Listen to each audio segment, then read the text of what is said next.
Hi, I'm Edward Thompson. I've been a professional photographer for well over 20 years now.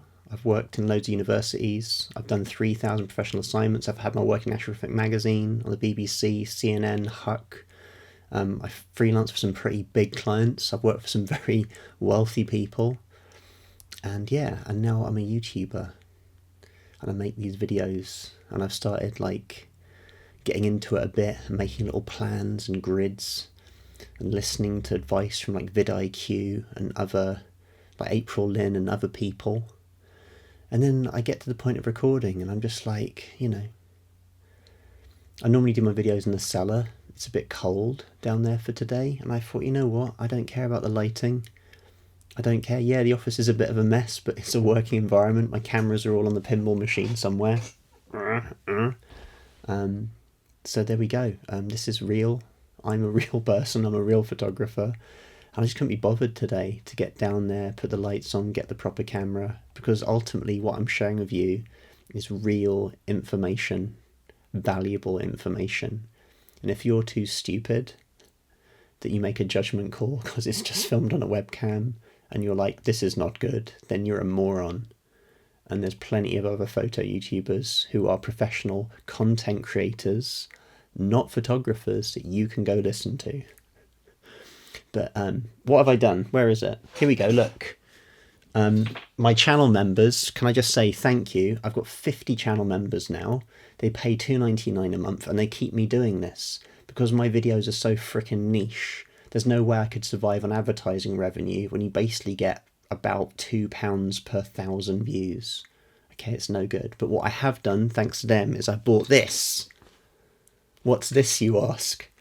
Well, this is a funky little clamp thing that I can set up, so I can use that to film books looking down, which is really cool. But I'm going to do it tonight. I'm going to try and map out what the photo industry is, or what the photo industries are. And you're probably like, what the hell are you talking about, Ed? Well, I'm going to try and explain it to you, okay? Don't judge me on my handwriting. I can touch type so fast, but my handwriting is terrible. But yeah, that's what I'm going to be doing. I'm going to be mapping that out now. Right, how's that look? Yeah, okay, so probably could do some extra lights. But yeah, here's an A3 sheet of paper. And here we go. So look, let's just start off over here. I'll do a little circle. And you think about kind of what did I do? Well, I was a holiday camp photographer. So I was photographing kids sitting on the end of a giant rabbit. And we've also got all those kind of high street studio photographers, right? So independent, local person, high street. So let's write that. Let's do that. High street, oh God me, studio photographers, okay? Because that does exist, you know? And they're doing portraits, they're doing wedding portraits, babies, all that kind of stuff. Man, my writing is terrible, isn't it? Again, you can stop watching now. Look at how bad that writing is. This is not going to be, oh God, I'm starting to lose it. That's not going to be good. I dropped the pen. Just go now, click away. I'll wait, off you go.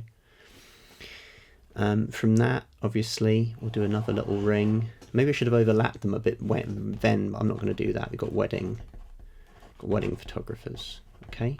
And I also was a wedding photographer for a little while, 40 weddings. And, maybe I should have overlapped that a bit, but they're touching. Let's pretend that there's a bit of overlap because they're touching then. I've seen it around here. I'm going to put a little tiny circle in this top corner. I'm going to write pet photographers because you know what? Even in the small town where I live, there's a little shop and it's got photos of dogs in the window. And that still exists, so there you go. At the moment, these are all what I would say are very much B2C, business to consumer. So you're basically directly working for real people who are commissioning you. And that can be a tough gig. Because if you're working in a professional environment for businesses or people who regularly commission photographers, they can be a lot more forgiving. Whereas, having someone who's getting married in a harvester and then they give you shit because the photos look crap, like they got married in a harvester. It's like, yeah, but you got married in a harvester. Okay. Let's come over this way a little bit. And this is something I've seen a lot with some of my students over the years. And essentially, what is it? It's sort of like local, commercial, business photography. That's what I'm going to call it. That's a mouthful. There's probably a better way of explaining that, but it's basically very local, very regional. It's for like, oh my god, the handwriting.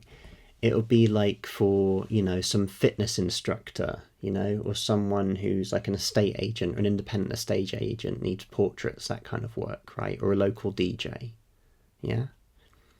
Okay, we're getting there. So that's sort of starting to dwell into business here, okay? But this is still all kind of jobbing, working photography people. I'll put another little circle here, and I'm going to write like editorial, and it could be like local press, national press, magazines. Oh dear me.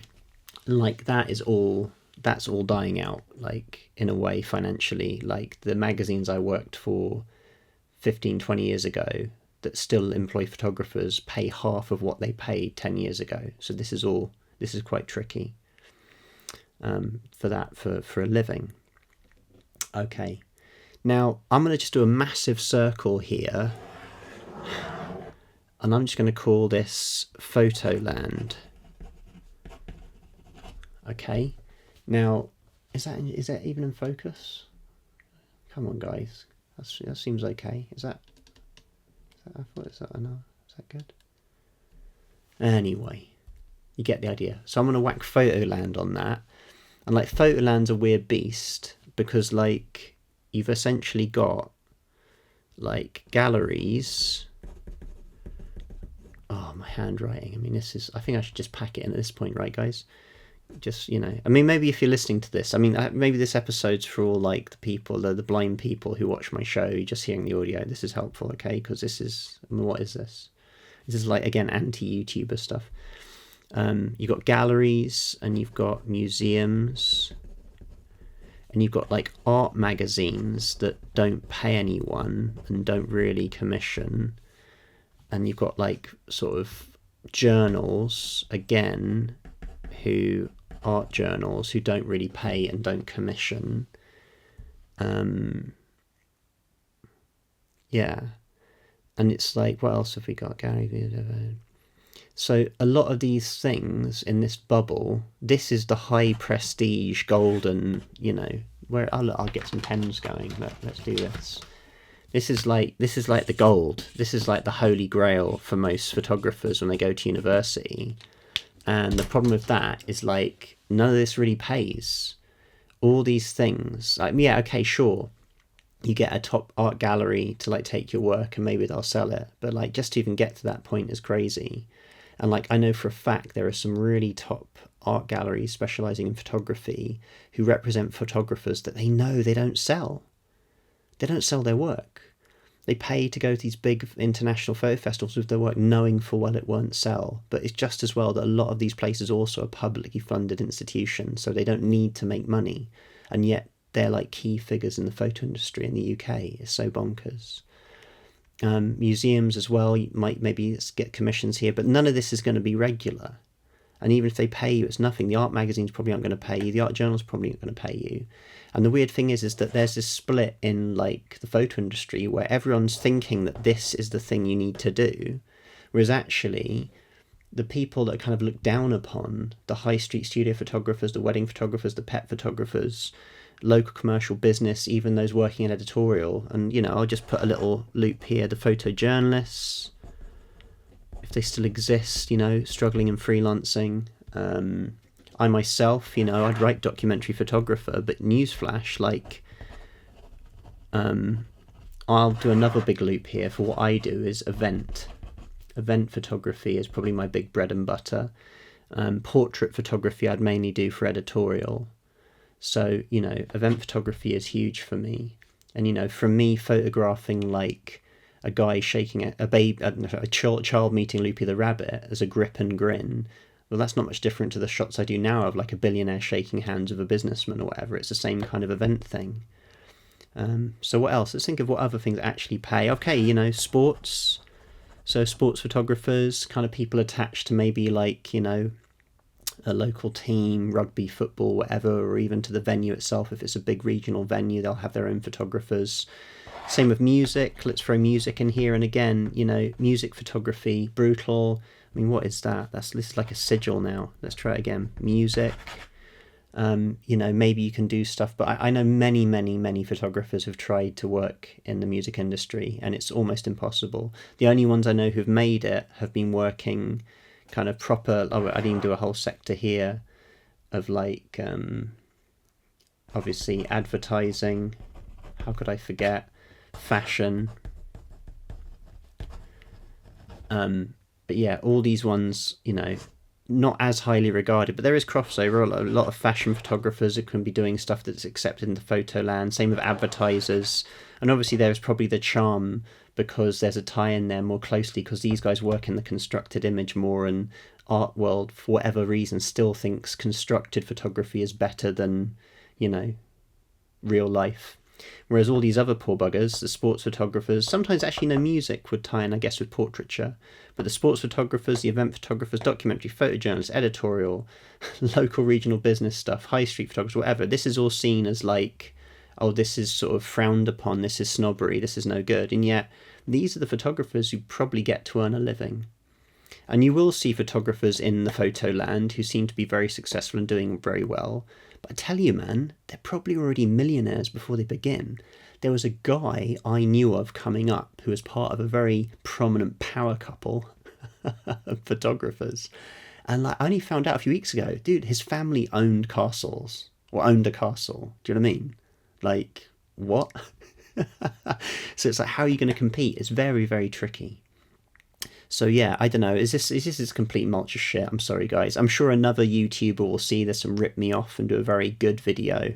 Go get 'em, Tiger. But you know, I know this. I know this from like 20 years of freelancing. And yeah, you know, man, I'm sure in the comments you can rip me apart, whatever. To be fair, I didn't even really think about this. I just drew on a sheet of paper and filmed it with my webcam.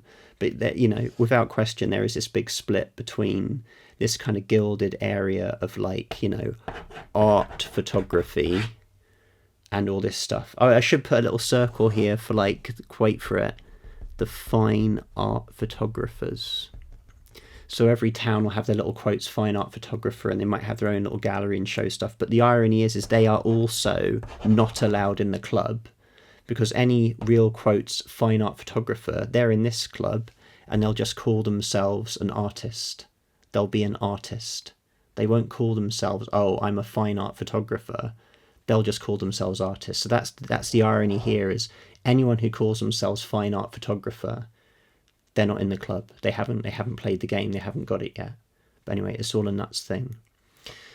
So how have I survived? Well, I'm going to get my little lovely purple pen here. So it's not even here, but I was basically, I was a holiday camp photographer, so I'd say kind of high street. I was doing shots of kids sitting on the lap of a rabbit. I did my wedding photography. I'm sure people have paid me to photograph their pets at some point. I mean, my whole series that maybe broke through was my chicken and a jumper series. Local commercial businesses, yeah, shoot that. Photojournalism, yep, shot that. Worked for magazines, done that. Documentary photographer, yes, I've done long form projects and I've sold them at photo books. Yes, I've done thousands of events. Sports, however, yeah, I was paid. I shot loads of cycling for the Olympics, even though I can't stand cycling. I kept getting employed by a cycling magazine, but I freelance. Music, you know what? I ticked it, but I haven't really done much. Oh, and I forgot. Oh, how could I forget? The one thing that I've yet to do that I'd love to do. Film stills, film industry stuff. That's good. Advertising I've not really done because I don't really work in the constructed image. Fashion I've kind of done, but only like locally. I wouldn't say in any real sense. I've done behind the scenes at London Fashion Week. But you know, all of my thrust, all my life is, damn it, has been just trying to get into this bloody thing, to be accepted in like what I call Photoland. And yeah, it's just like, why? Like, there's masses of money here, but to get in here, you already have to have masses of money because it's very much a pay-to-play thing.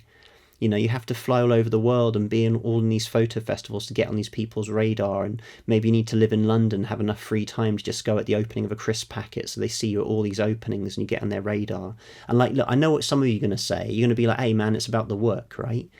Well, yeah, okay, the work is important, but dude, there's lots of great photographers, and there's a lot of stuff I'm seeing in Photoland that is terrible. And why is that? And it's because it's this, it is this division.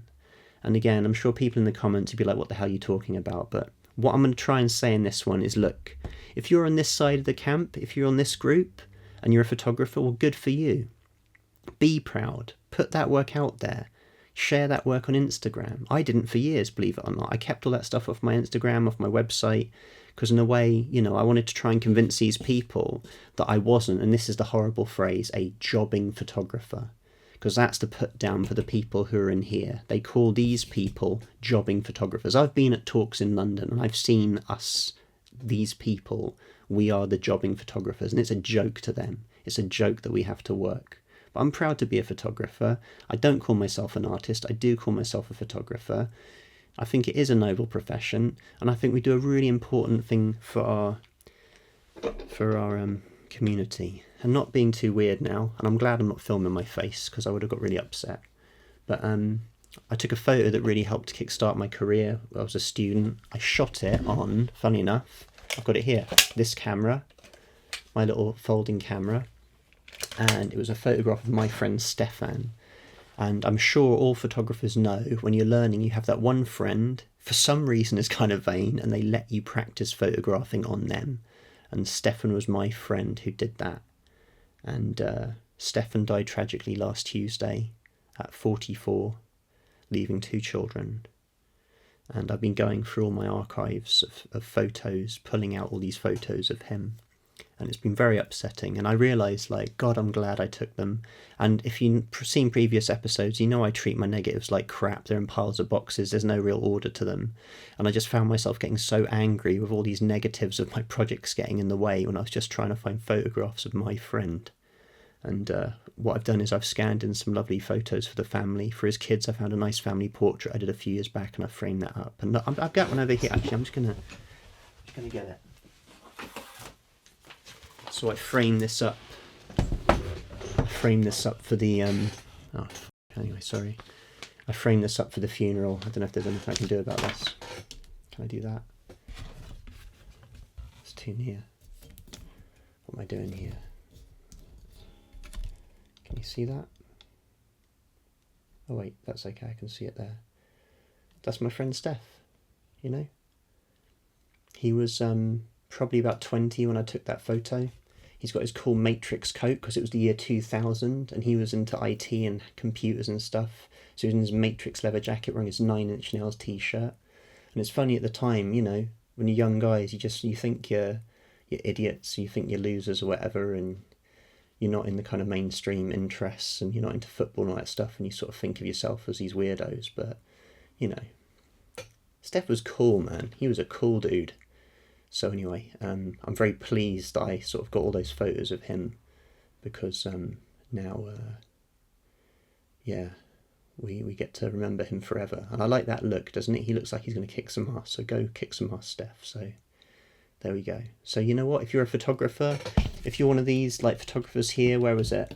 And you're doing your high street photography of people, well, you know what? All those people, they're going to die. And those photos that you take of those people looking really cool, loved ones will have those photos forever. And that's what I've done here, actually. The funeral's next week, and I've made, for people who knew him, my friends, I've just made all these little photos. I'm going to frame them up in little frames, and we're all going to have a little Steph that we can put somewhere and look at. So there we go. So here's to the photographers, ladies and gentlemen. Love you.